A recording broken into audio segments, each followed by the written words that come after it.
5ই আগস্টের যে পরিবর্তন, এই পরিবর্তনটা কোনো ছোটখাটো বিষয় না।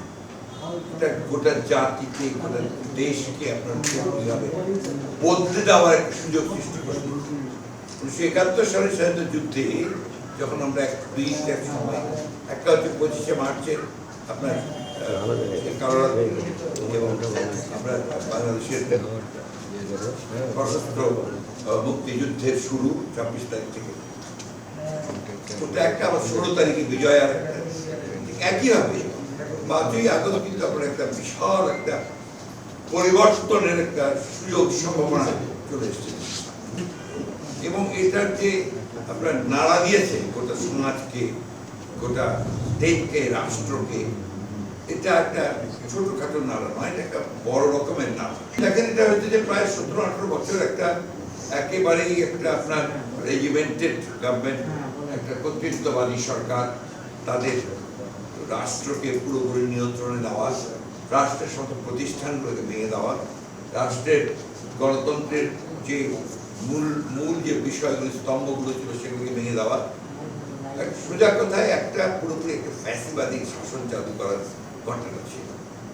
সেই ক্ষেত্রে দীর্ঘদিনের আন্দোলন হয়েছে, নির্যাতন হয়েছে, নিপীড়ন হয়েছে, এরপরে আপনার ছাত্র জনতার অভ্যুত্থানের মধ্য দিয়ে একটা পরিবর্তন।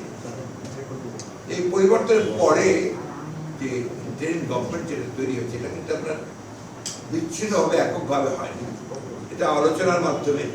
এবং আপনার এখানে আমরা রাজনৈতিক দলগুলো জড়িত ছিলাম, ছাত্ররা জড়িত ছিল, ছাত্ররা জড়িত ছিল, সেনাবাহিনী ছিল, আমি পরিষ্কার করে বলছি, সকলের এবং রাষ্ট্রপতি ছিলেন, সকলের আলোচনার ভিত্তিতেই কিন্তু আপনার এই গভর্নমেন্ট। এখন এই গভর্নমেন্ট যে স্ট্রাকচার যারা এসছেন এখানে, এদের মধ্যে বেশিরভাগই হচ্ছে আপনার টেকনোক্রেটস, ব্যুরোক্রেটস, একাডেমিশিয়ানস, আছেন 2জন ছাত্ররা, আর কিছু এনজিওর কিছু কর্মকর্তা।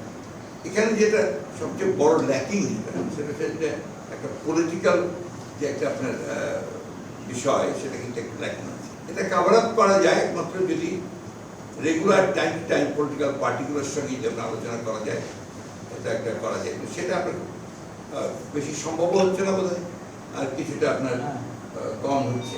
বিষয়টা তো পলিটিক্যাল 100%, পরিবর্তনটা পলিটিক্যাল, এর দীর্ঘ আন্দোলনটা পলিটিক্যাল, এর state itself is a political entity.